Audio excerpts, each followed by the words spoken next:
അവിടെ വ്യത്യസ്തമായ ഒരു ഡ്രസ് ധരിച്ച് ജനങ്ങളിൽ നിന്നും ഒരു പ്രത്യേക സമൂഹമായി മാറി നിൽക്കാൻ പരിശുദ്ധ പ്രവാചകൻ പഠിപ്പിച്ചിട്ടില്ല.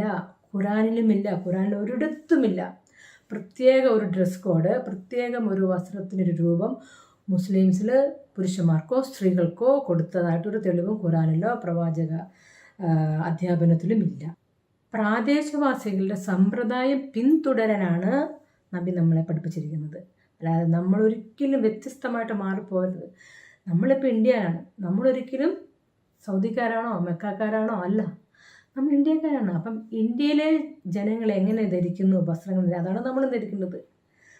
ഇന്ത്യക്കാരുടെ പൊതുവെയുള്ള വസ്ത്രം എന്താണ്? സാരി, ചുരിദാർ, ലോങ് ഗൗൺ, എല്ലാ ഡ്രസ്സും നമ്മൾ ധരിക്കുന്നുണ്ട്, അതെല്ലാം. പക്ഷേ എന്താണ് പറയുന്നത്? നിങ്ങളുടെ നഗ്നത മറിഞ്ഞിരിക്കണം, നഗ്നത മറിഞ്ഞിരിക്കണം, അത്രേ ഉള്ളൂ. നഗ്നത മറക്കാനുണ്ട് ഡ്രസ്സ്. നബിയും അങ്ങനെയാണ് ശീലിച്ചിരുന്നത്.